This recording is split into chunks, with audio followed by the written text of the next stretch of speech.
नमः संस्कृताय। तो गत वीडियो में हम लोगों ने देखा संधि की परिभाषा। दो अत्यंत संयोगी वर्ण जब मिलकर एक हो जाते हैं तो उन्हें संधि कहते हैं। संधि के तीन प्रकार या भेद होते हैं: स्वर संधि, व्यंजन संधि और विसर्ग संधि।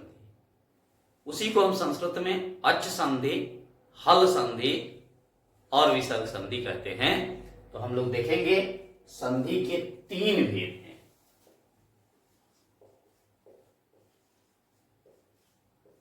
संधि के तीन भेद होते हैं।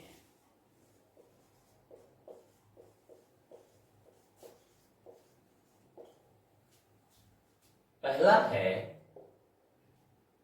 स्वर संधि। इसी को संस्कृत में हम लोग कहते हैं अच संधि। स्वर संधि माहेश्वर सूत्र मैंने आपको बताया कि अच वर्ण यानी स्वर वर्ण और हल वर्ण यानी व्यंजन वर्ण। तो अच वर्ण में वर्ण जब हम लोग पढ़ते हैं माहेश्वर सूत्र में तो उसमें आता है अ, ई, उ, री, लृ, ए, ऐ, ओ, औ। अगर इन वर्णों की संधि होती है तो वह स्वर संधि होगा, अच संधि होगा। जिन शब्दों में विग्रह करने पर इन वर्णों में से कोई भी वर्ण आता है दोनों तरफ, तो वैसे शब्द जो होते हैं वह स्वर संधि होते हैं, अच संधि होते हैं। जैसे मैं आपको बता दूं, बड़ा आसान है, गणित की तरह संस्कृत को प्रूफ किया जाता है।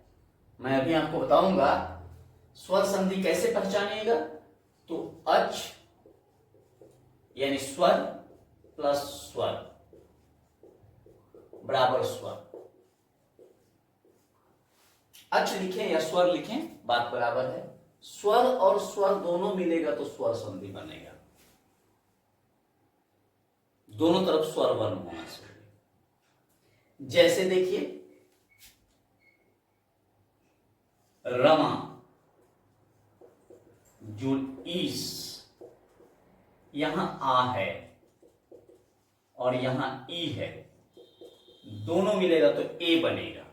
तो इधर भी स्वर है, इधर भी स्वर है, और इससे बनने वाला वर्ण जो है यह भी स्वर है, इसलिए रमेश जो होगा यह स्वर संधि होगा। इसी प्रकार विद्या, आलय, विद्यालय बनेगा। यहां आ है और यहां भी आ है, और दोनों तरफ स्वर के बाद बनने पर भी स्वर ही होता है, तो ऐसा संधि जो होगा विद्यालय, यह भी स्वर संधि होगा। इत्यादि, इति जोरादि, ई है, आ है, दोनों तरफ स्वर है, इसलिए स्वर संधि होगा। पवन, पो जोड़ अन, दोनों तरफ स्वर है, तो दोनों तरफ विग्रह करने पर शब्द में अगर स्वर वर्ण आते हैं तो वह स्वर संधि होगा। उसी प्रकार से व्यंजन संधि, जिसको हम लोग हल संधि भी कहते हैं, हल कहते हैं, तो हल संधि में होता है कि पहले जो है वह व्यंजन हो और बाद में स्वर हो सकता है या व्यंजन हो सकता है। इसके साथ एक छूट है, यहां कोई छूट नहीं है, यहां दोनों तरफ स्वर होना चाहिए। लेकिन व्यंजन वर्ण में होता है कि एक तरफ व्यंजन हो और दूसरे तरफ व्यंजन भी हो सकता है, स्वर भी हो सकता है। तो ऐसे शब्द जो होंगे वह व्यंजन संधि होंगे या हल संधि होंगे। जैसे आप यहां देखेंगे, जगत, जुर्नाप, यहां व्यंजन वर्ण है और यहां भी व्यंजन वर्ण है, दोनों तरफ। तो जगन्नाथ जो होगा यह व्यंजन संधि होगा। लेकिन इसी को अगर हम यहां देखें, जगत, जुड़ईस, यहां व्यंजन है और यहां स्वर है, तो जगदीश भी जो है यह भी व्यंजन संधि ही होगा। यानी व्यंजन के साथ यह है कि पहले व्यंजन हो, इसके बाद स्वर भी हो सकता है, व्यंजन भी हो सकता है। स्वर के साथ ऐसी व्यवस्था नहीं है। स्वर के साथ दोनों तरफ स्वर होगा तभी स्वर संधि होगा। लेकिन व्यंजन में पहले व्यंजन है, इसके बाद स्वर है और या व्यंजन है, तो यह व्यंजन संधि होगा। सम जोड़ कृत, संस्कृत, सम जोड़ हार, संहार, सम जोड़ कार, संस्कार, उत जोड़ लेख, उल्लेख। यानी पहला पद का अंतिम वर्ण अगर व्यंजन है तो वह व्यंजन संधि होगा, हल संधि होगा। अब हम लोग चलते हैं विसर्ग संधि की तरफ। तीसरा हमारा जो है यह है विसर्ग संधि। संस्कृत में भी इसको विसर्ग ही कहते हैं।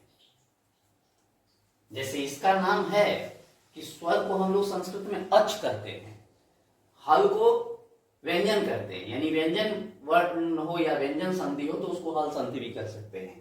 लेकिन विसर्ग संधि के लिए ऐसी कोई व्यवस्था नहीं है, इसका दूसरा कोई नाम नहीं, इसका विसर्ग ही नाम है। तो विसर्ग में होता है कि विसर्ग प्लस स्वर या व्यंजन, यह विसर्ग होगा। जैसे देखेंगे, नि जोड़ रोग, विसर्ग है, इसके बाद में व्यंजन है। और नि जोड़ उद्देश्य, विसर्ग है और इसके बाद में स्वर है, तो यह विसर्ग संधि होगा। यानी विसर्ग में भी वही बात है जो व्यंजन के साथ व्यवस्था थी, वही व्यवस्था विसर्ग के साथ भी है। यानी विसर्ग के बाद चाहे व्यंजन हो चाहे स्वर हो, दोनों स्थिति में यह संधि विसर्ग संधि होगा। अब हम लोग समझ गए होंगे, स्वर और स्वर के मिलने से स्वर होता है, बंद संधि होता है। व्यंजन के बाद स्वर या व्यंजन कुछ भी होगा तो वह व्यंजन संधि होगा। वैसे ही विसर्ग के बाद स्वर या व्यंजन होगा तो वह विसर्ग संधि होगा। अब हम लोग, ये तो हो गया सब नियम है बनाने का। इसमें एक और इससे भी आसान तरीका अगर हम लोग खोज लें तो देखेंगे कि अगर पहले स्वर है तो स्वर संधि होगा, पहले व्यंजन है तो व्यंजन संधि होगा, बराबर व्यंजन,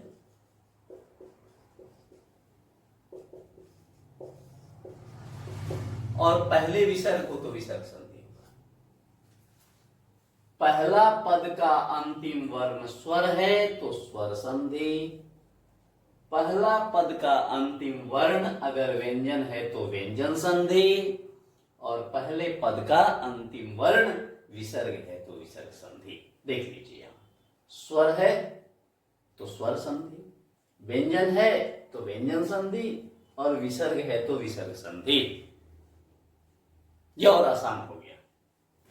इससे भी आसान अगर किसी को समझाना हो, किसी को बताना हो, छोटे बच्चे को बताना है तो देखिए सरल है। उससे भी अगर विसर्ग सभी लोग जानते हैं, अगर ऐसा पड़ा हो पहले पद के बाद तो यह विसर्ग संधि। हलंत लगा हो, किसी वर्ण के नीचे हलंत लगा हो तो व्यंजन संधि, और कुछ भी नहीं लगा हो तो स्वर संधि। क्यों आसान हो? स्वर और स्वर के मिलने से स्वर, व्यंजन के बाद स्वर या व्यंजन मिलने से व्यंजन, विसर्ग के बाद स्वर या व्यंजन मिलने से विसर्ग। उससे नहीं समझ में आया तो पहला वर्ण अगर स्वर है तो स्वर संधि, पहला अगर व्यंजन है तो व्यंजन संधि, और पहला विसर्ग है तो विसर्ग संधि। इससे भी आसान अगर सोच लें तो विसर्ग पड़ा हो तो विसर्ग संधि, हलंत लगा हो तो व्यंजन संधि, या कुछ नहीं लगा हो तो स्वर संधि। देखिए कितना सरल है। मैं बार बार कहता हूं कि संस्कृत सबसे सरल, सबसे आसान विषय है, बस समझने भर की देर है। तो अभी हम यह समझ गए कि संधि क्या होगी। जैसा कि अभी एक दो मैं यहां बताता हूं, आप लोग समझ जाएंगे। अगर हमें बनाना हो देव, आलय, अब देखिए इसमें ना तो विसर्ग है ना ही हलंत लगा है, तो क्या होगा? स्वर संधि होगा। पुस्तक, आलय, विसर्ग नहीं लगा है, हलंत नहीं लगा है, स्वर संधि होगा। अति, आचार, नहीं लगा है, विसर्ग नहीं लगा है, हलंत नहीं लगा है, होगा। महर्षि, सप्तर्षि, राजर्षि, सब स्वर संधि होंगे। लेकिन अगर हम वही स्वर को देखना है तो देखिए सम, कृत, देखिए हलंत लग गया। उत, लेख, हलंत लग गया। हलंत लग जाए तो व्यंजन हो गया, यह व्यंजन हो गया। वैसे ही अगर विसर्ग लग जाए, यशा, दा, यशोदा, पुलह, हित, देख रहे हैं कहीं विसर्ग लगा है, न स्वर में लगा है न व्यंजन में लगा है। जब लगा तो विसर्ग में, और विसर्ग में जैसे ही लगा यह विसर्ग संधि हो गया। हलंत लगा वैसे ही यह व्यंजन संधि हो गया, और जब कुछ नहीं लगा तो वह स्वर संधि। तो इस प्रकार से हम लोगों ने संधि के प्रकार को समझा। हम उसको कैसे समझेंगे? अगर संधि विग्रह किए गए हैं और कोई हमसे पूछता है कि यह स्वर है, व्यंजन है, विसर्ग है, तो कैसे समझेंगे, यह सुगम तरीके से मैंने आपको बताया। फिर अगले वीडियो में हम लोग मिलते हैं, तब तक के लिए नमो नमः।